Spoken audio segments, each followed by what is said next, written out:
Hello everybody, thank you very much for watching. Today I'm going to share with you one of the questions that I've received from my community members and asking me where is the best location for property investing. So that's quite a generic question, really. So what is you say the best location, it all depending on the kind of strategy, which I would like to share with you a few generic strategy for the generic best location that you can buy. I hope that you found it useful.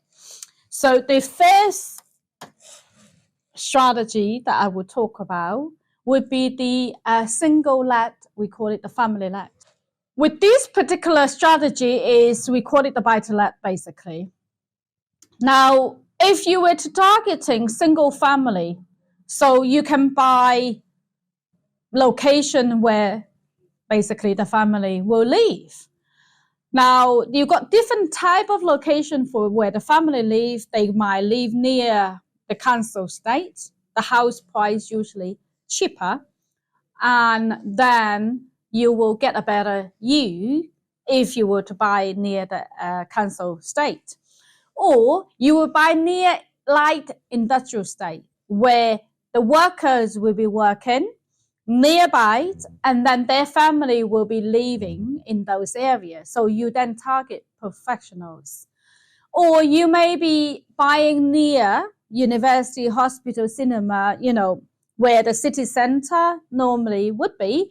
So then the people who rent in it will be people who work in those hospitals, work in those, leisure center, or work in either university, or the university students may rent the property off from you and then share it between themselves. So for whatever reason that that different type of strategy, even just a single let strategy itself, have many different locations that you can work with. So that's the first thing. Now, what I don't recommend you, if you're doing this particular type of strategy, where it's not the best place to buy, will be the really expensive, really prestige location where the multiple millionaire is going to live. Give you an example. I live in Chesterfield, and we have got a little village, and every house in that location is worth over $1 million. Over $1 million. We call it Millionaire Village. I knew that in Nottingham, there's a village, even 3-bedroom house worth $2 million. Right? So if you think in London expensive, go to those Millionaire Village.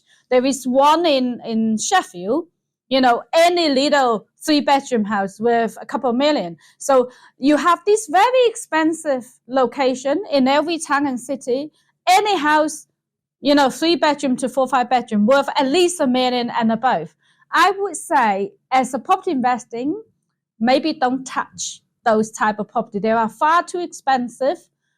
The cost will be too high to buy, and using it as a rental property income strategy is very difficult to generate the kind of yield with that kind of money you invest.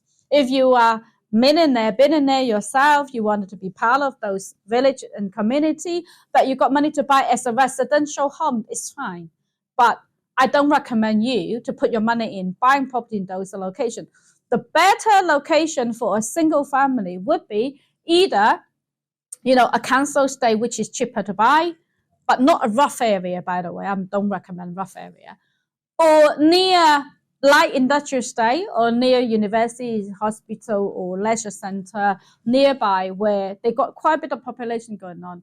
I would say don't go for too high end and don't go for too low end, because either the too high end, too expensive yield is low, the too low end crime rate is high, the security is not very good, you get windows smashed out when you were trying to do the refer, and if you don't live there, don't watch the property, they get charged by the people, so you don't want to be in a very rough area either. So don't buy in a very cheap location and don't buy in a very expensive location. So that's for the single let strategy.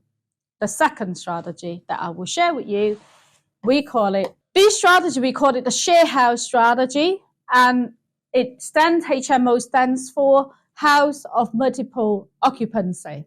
So it's a share house. Typically, if you have a 3, 4, 5, 6, 7 bedroom house, tenant will be occupying each one of the rooms. They will have a tenancy agreement individually with the landlord or the agent. So they're paying for their room and the bills.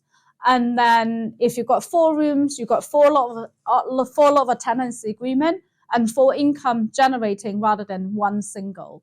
So it's called a high cash flow strategy.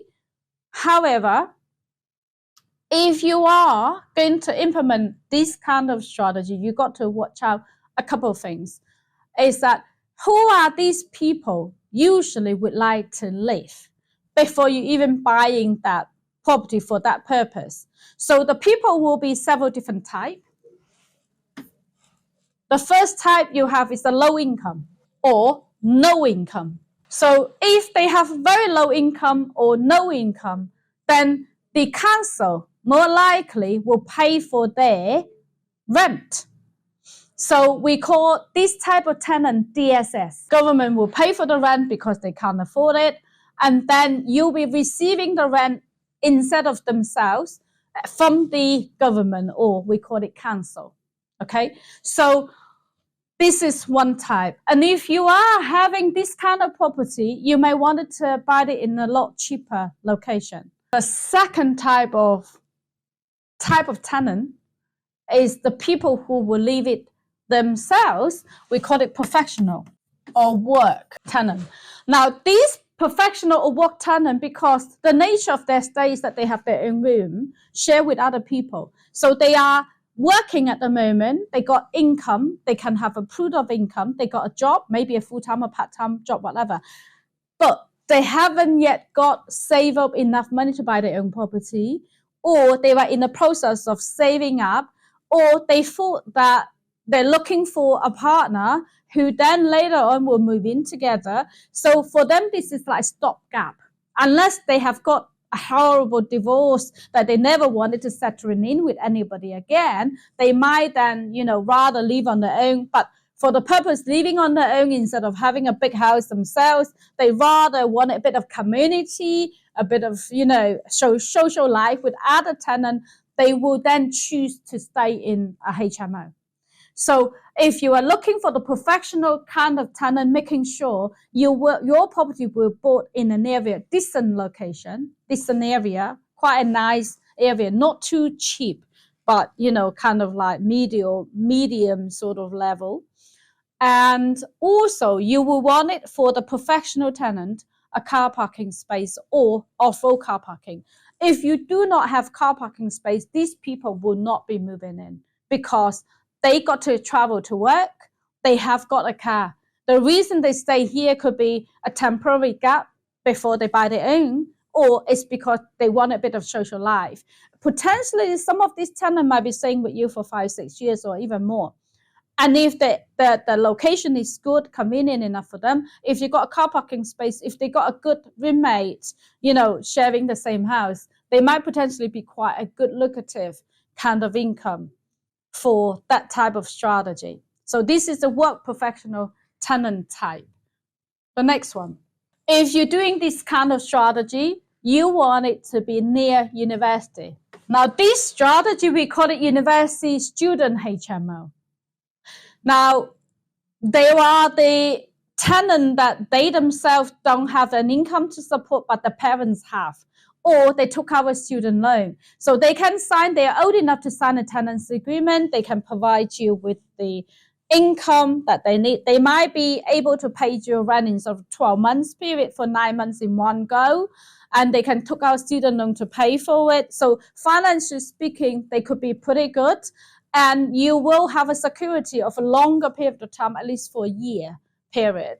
The only thing is, if you're doing a university student HMO, you need to know how to manage them because they don't always been able to look after because the age-wise is pretty young. They will be anything between 18 years old to maybe 25 years old, unless they are PhD student. If they're master's student, you will still have some earlier, late 20s to early 30s.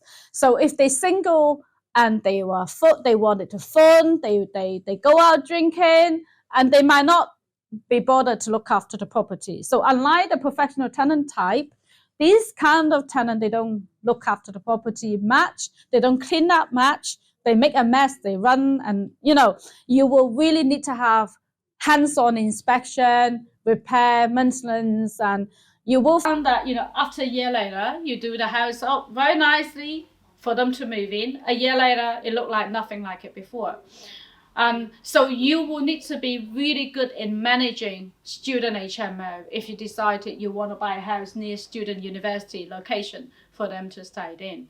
So pretty much I would say 1, 2, 3 different types. Major, they were smaller, the other types, but for the HMO share house property, this is the type that I would focus on talking about in terms of where is the best location to buy. Now, for the DSS or the professional work tenant, these need a car parking space. With this one, they don't need. So you could potentially buy this near a bus stop, train station. These, with the professional work tenant, you could buy them near hospital, near industrial estate. It will work as well. Now, there's third type.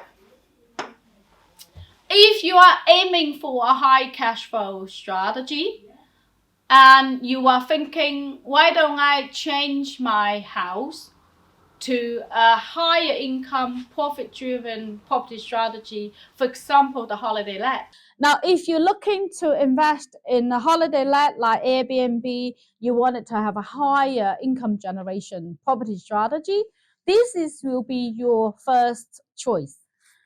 Then you're looking at targeting families, people go for holidays. You need to buy this type of property near seaside town, near museum, near beach. So these are the people go holiday too.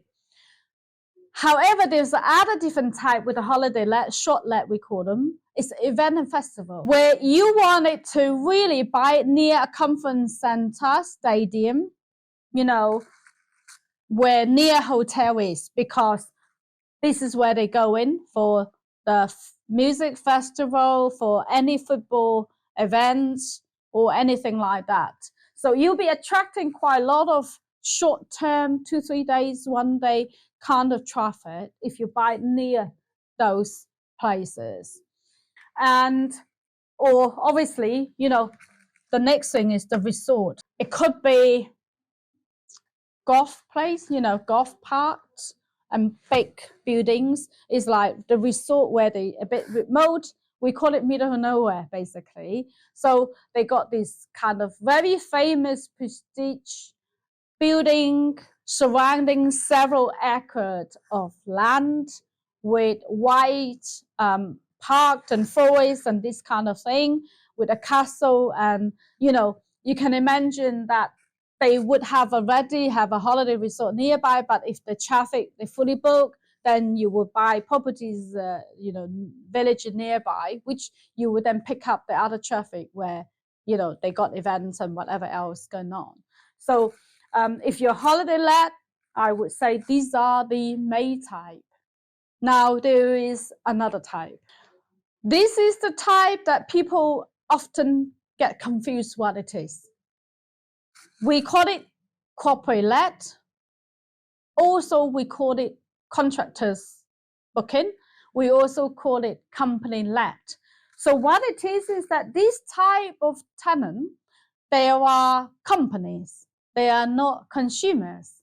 So they would have projects in one location for a long period of time, several months to even a year or several years. They go there to build a hospital, build a new home, build a stadium and whatever that is. But they might find that it's very inconvenient to stay in a hotel because they got 20 people, 50 people, and they need to wash the clothes, they need to cook the meal. Instead of going to a hotel, the budget will be far too high. So, and also in all of the places, the hotel, they might not have enough car parking space. So they would prefer to stay in a home away from home kind of environment. So they will then get in touch with company like our company that we specialized in dealing with the corporate market. We would have already contractors in our database, and we will know them well, and we have our brands out. We meet them in exhibition. We advertise in museum, magazines, and social media, whatever. So they will get in touch with us and say, we are looking for 55 people in this village. We're looking for 6 or 10 people in this other city. Have you got availability? What we do at that instant is looking at where they actually go in. And we could either acquire property by rent to rent or purchase. If there is enough times scale, we then get it all set up for them. They stay there for the time period that we can provide accommodation. And typically, this is going to be near the project. Now, the benefit of doing that strategy is that you will end up acquiring property nearer a building site. That later on could be a new home location, high growth location, could be a developing location, satellite town and city, could be a railway station going to be built, could be conference center going to be built. Then the high growth will lead to the capital appreciation. If you buy property nearby, in the future, you got passive income coming in from the corporate let income, which is quite good income in comparison to the single let or HMO. Is a lot easier management because you only need to dealing with one company, and then they will give you all the tenant because it's their employee. You only need to deal with one point of contact. You will arrange cleaning once every 2 weeks as a midday clean. You then can charge them based on number of people staying.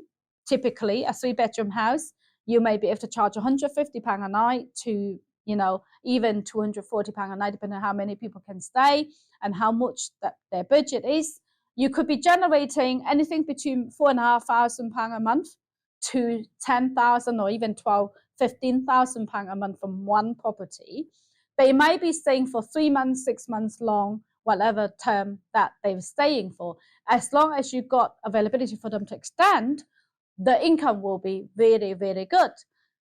Now, here's the thing. If you are doing that strategy, you may not want to do it all yourself, because for one property, you will not have the capacity, one thing. The second, dealing with them, they would perhaps wanted to deal with somebody who got a bit more capacity with the number of people that they wanted to do. So you could get in touch with a company like ourselves. We'll be able to help you out. We've got 4,000 people in the database, and then they would be looking for properties. They got 7 to 8 projects all across the country. They're looking for locations, properties, across the UK. So if you're interested in the corporate let market, the corporate let model, please get in touch to see what we can help you with. We would have different proposal, a partnership program where we can create a win-win solution to help you to generate more money to buy property in a high growth location where you don't have to do all the work. My team will handle it for you. And then you make more money. You will be investing that money to buying more property.